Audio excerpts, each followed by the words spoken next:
What is up, everybody? Today I want to talk a little bit about the Flashback 2 X4 from TC Electronic.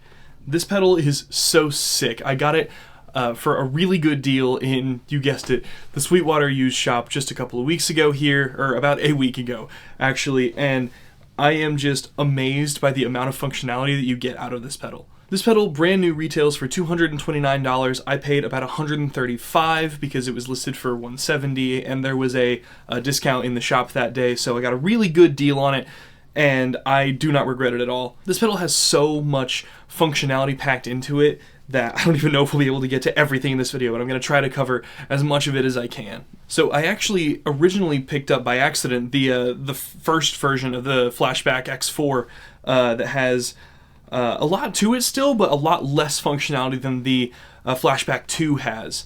And I did it completely by accident, just saw, oh, big Flashback, better grab that, big blue delay pedal, and ended up using it for a gig the night I bought it, even after realizing that it was the version 1, and then took it back the next day to exchange it to get the V2, and I don't regret it at all. I almost just kept the first one, but this one has so much more that it can do, and I love it.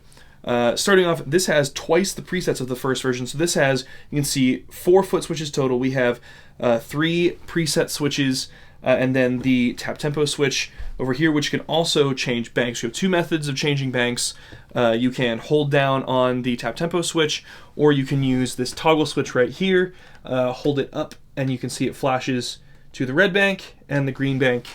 And then if you hold this, it'll flash and do the same again. Another thing with changing banks on this is if I'm already on a preset on the green bank here, hold this down, you'll see everything flash red, and then this is still green because it keeps me on the preset that I was already on. So that way you don't just lose your functionality, but you can prep and get to the next bank before you need to change delays.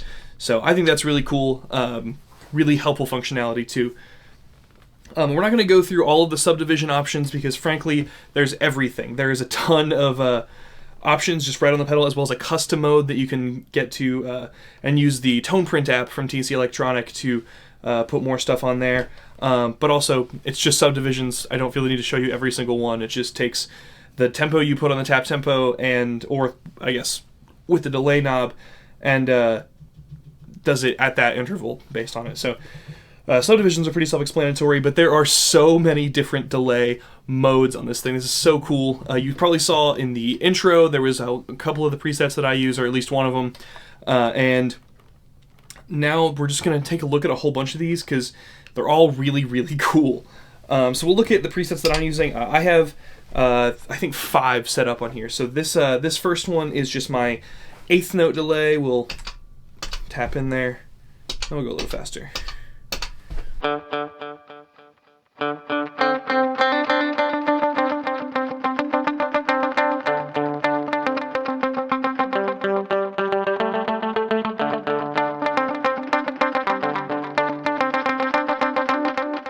Yeah, so it's an 8th note. I'm using it's actually, the knob is turned to that right now. It's the 2290 digital delay. Gosh, I say digital so fast that it stops being a word anymore.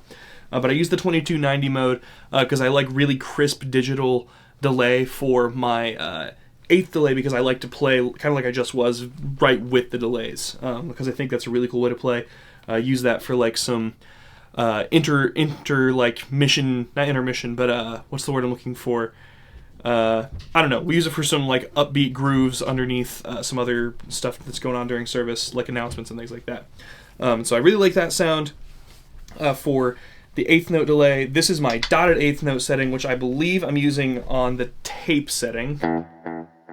Yeah, you can hear a little bit of like warble in there. I wasn't even in key, but it gets darker as it goes back, kind of gets a little wobbly. I really like tape delay, especially because 8th I tend to use a little more back in the mix, and I might use it for some ambient stuff, so I really like it for that. But yeah, so I'm using the tape mode for that. And then this actually came from the Tone Print app. It's like the dual delay 1 preset, I think. And I really like it. It's a ping pong delay, so it's bouncing between the two sides. I believe it's quarter and dotted eighth together, but Yeah. That was good.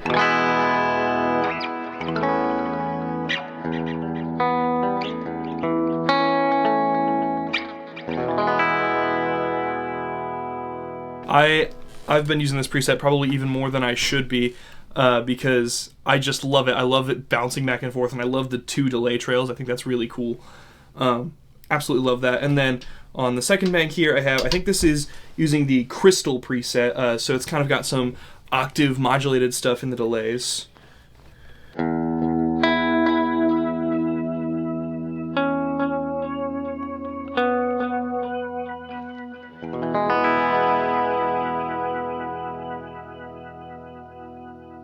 I think that's a really cool mode for maybe some ambient stuff, especially. I think that's super cool. I honestly hadn't paid much attention to the Crystal mode until I actually got the pedal to myself and started playing with all the different settings, and I think it's really cool. But this one's basically set up to be slapback, 16th note subdivisions. Yeah, I think this one's sick.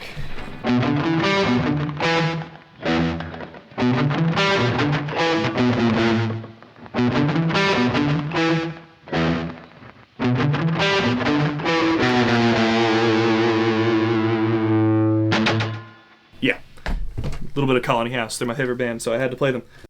But you gotta have slapback on there. I love using it sometimes. It just really makes my sound huge, as slapback tends to do. So I definitely had to have that preset on there. And then I have nothing on the 6th one. I have room for one more preset, but I don't have anything else on it yet. Who knows? I might find something. We'll find out. Now, with this pedal, you do get stereo inputs, stereo outputs, as well as an expression jack, which I believe using the Tone Print app probably you can change what parameter that's changing, and then you can also change whether this is true or buffered bypass depending on what your need is in your chain. I just have mine on true bypass. I don't feel like I'm having any kind of terrible signal loss between the beginning and end of my chain, so I use it on the true bypass mode. That way, just in case anything happens, my signal can still go through it. But I don't expect to have any issues. This also has MIDI input and output, I believe 5-pin MIDI, but I'm not 100% sure. But yeah, so this is super cool. Let's take a look at a couple of the other delay modes on here. So let's go up. We'll go to this reverse mode, which I think is really cool. Let's go to like an 8th. Let's go to a dotted 8th so we can showcase a little better than on 16th.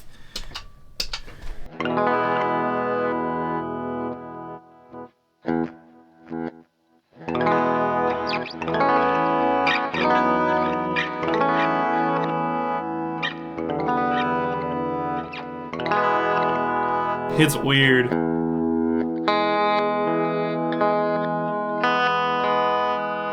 Kind of cool though. I like that. Playing with some reverse delay. It's like, reverse delay is one of those effects that like, it's really cool when it's used, but it's also really hard to find a time to use it. But it is cool. The lo-fi, to be honest, I don't hear a whole lot of a difference between just a standard like analog.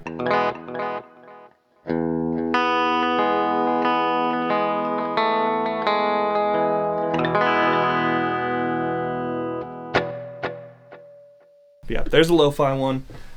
Ping pong I showed you on my preset. Tape I think I showed you too, along with Crystal. The dynamic one is interesting. I don't know who the dynamic mode is for, but it is cool. Because basically the way the dynamic mode works is it's only going to start repeating after you completely stop playing. So like...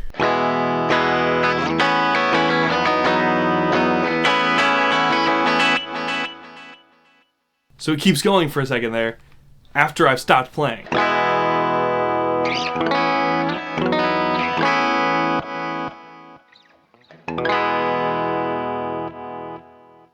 That's as far as I can tell how it works. I might be wrong, but that's what it sounds like it's doing.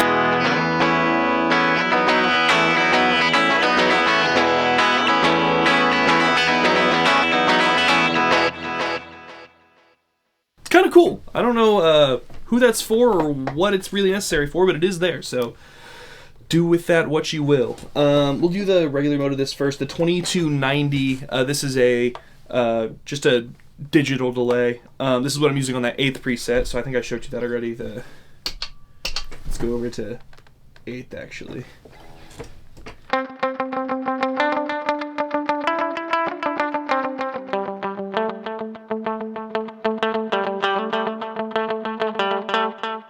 Yeah, so there's that. And then another version, the 2290 with modulation. So this is just a modulated digital delay. Let's get some reverb in there.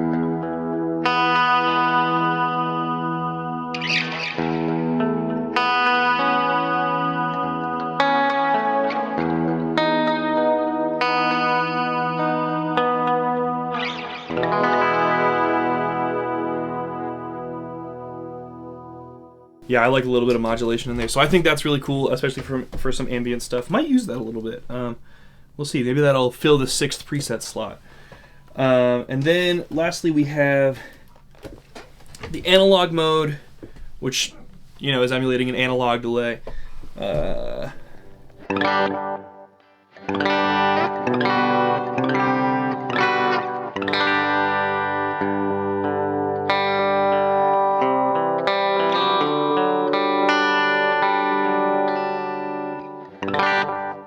You can hear it's acting like an analog delay. It gets really dark really fast.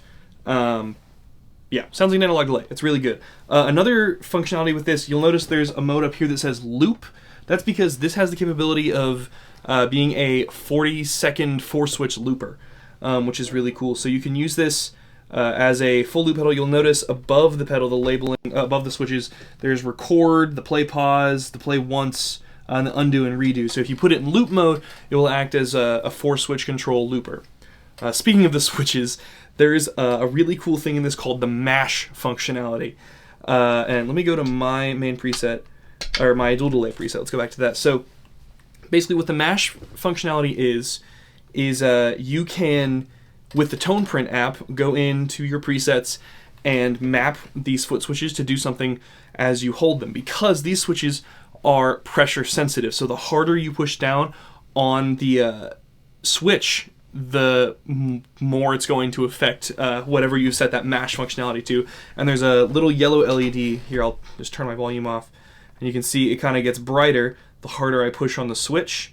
It's kind of an indicator of how much you're affecting what you're doing. So like on this one, it just kind of pads a little bit, which I think is interesting.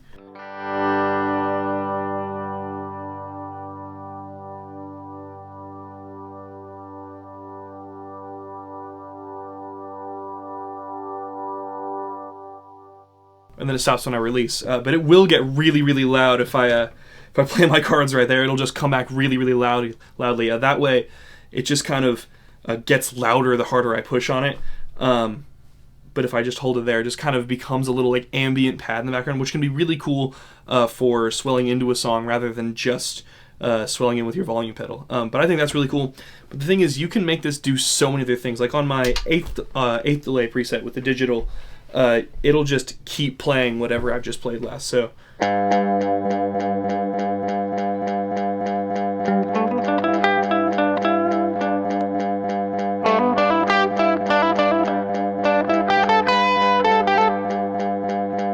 anyway, basically it'll stop putting the delay on your main signal, and then it'll just keep repeating that over and over again. But there are actually dozens of things that you can do with this mash functionality. You can make it so that there's drive on just the repeats, and the harder you push the button, the more aggressive the drive is, or the louder the drive is. You can do the same thing with like an octave on the delay. There's a whole long list of things you can do with the mash functionality, and it's super cool. I don't know if everyone is really going to use that, but I really think it's cool and I like it a lot. The other thing is, when you're using that Tone Print app, you'll notice over here there are 6 just numbered slots on the delay type, and those are for tone prints. So the TC Electronic Tone Print app has a bunch of what are called tone prints, believe it or not, that are basically just presets that you can put onto the pedal. They'll have artist signature ones or house-made ones. And you can put those on there 2 ways. You can use a USB cable plugged into your phone from the pedal, or you can do what they call beaming, which is you pull up the preset, hold it up to your guitar's pickup, it'll make a bunch of high-pitched annoying noises, and then it'll be on the pedal, which is weird how that all works, but it is super cool too. But that's what I've done. I used USB for me because that makes more sense to me. But I USB'd, and that's how I got my dual delay 1 preset, and I really like using that. So that's super cool. You can make your own on there, and that's also where you can customize all of the controls on this. So if you've just made a preset, you can actually change what each knob does and what they control, at least with the delay, feedback, and level knobs. So they can actually control multiple parameters or just individual parameters based on the preset that you're doing. So that's super cool. You actually have a ton of customization functionality inside that Tone Print app, but if you're not really into using the app, you can also just set up all of these really cool sounds that you want to use just on the face of the pedal. The controls are super intuitive. Saving a preset is actually super easy. So here, I'll just go to this last one I haven't used yet. Go to this third one, or this, I guess the 6th one. I don't know if the red bank is the first one or the second technically. I like green as a color better, so I just use the green as my main 3. But we'll go to this last one here, so you can see. We'll turn it to. We'll do let's do a reverse. We'll put the reverse on here. We'll set it to dotted 8th mode. So let's see here. Yep, that's reverse delay. And then you can set your delay here. Your delay time, and then the feedback and the level. I'm just going to leave those where they're at for the sake of this, but then you just hold that toggle switch down and click store. That's the same toggle switch you can use to switch banks if you like. You hold it up to switch banks, hold it down to store a preset on that one. So now you'll see, change to this one. That's my slapback setting, which I would usually just tap a little faster to get it to more of a slapback sound, but we'll go back here. And we've got that reverse delay sound that we just created saved onto that preset. So saving presets is super, super simple on this pedal. Find the sound you want, set it there. Another thing that's available on the app that I think is really cool is global tap tempo. So if you save your preset with a specific delay time set to it, when you switch to that preset, it'll automatically switch to that delay time. Now, if you go into the app and connect to your pedal, there's an option in the settings for global tap tempo, meaning that your tap tempo will stay the same regardless of whether or not you switch presets. So if you switch between them, your tempo is going to stay the same as what it was, rather than just wildly changing to whatever you saved it as in the first place. So that's a really nice feature that they put in there. That I know has been a problem with some of their older delay pedals. I don't know about the V1, but I know the triple delay has some problems where it's kind of hard. You kind of have to do some MIDI work to get consistent tap tempo rather than having a global setting. I don't know if that's still the case, but I know that at least used to be the case. Yeah, so this pedal does a ton of stuff. Anything you could imagine a delay needing to do, you can do this, and you have a 40-second looper, which I think is really cool if you need that. So it is massive. It is a huge pedal. It's bigger than a Strymon Big Sky. But honestly, because of all the functionality that I get out of it and the price that I got it at, I'm super okay with it. Because that's another thing, is you have these other big box delays like the DD500 coming in at $379, or the Timeline from Strymon coming in at $479. This, on the used market is under $200. Brand new even, it's $229. And like I said, I got it for about $135, I think. So that is way less expensive than those other big box delays. And you get so much of that same functionality, and that makes it a really good deal in my eyes. You also may notice my board has changed a lot since I first started this channel. There's quite a few pedals on here that weren't on there when I started, and quite a few that are not on there that used to be. So maybe I'll do another board rundown here sometime soon, but I've got a couple other pedals on the way before I do that. So we'll see. My board's changing all the time. I'm a guitar player. What do you expect? But hey, thank you so much for tuning into another one of my videos. I'll have more of my board basics series coming up soon. Eventually we'll get to the delays. That's a little farther down the line. But keep an eye out for those if you have maybe a beginner guitarist in your life that you want to help share information with on how to build a pedal board. So we'll be continuing that series coming up, but I really wanted to get this video on the delay out just because I think it's cool and I think more people should know about it. Yeah, thanks again one more time for watching this video. I'll see you in the next one.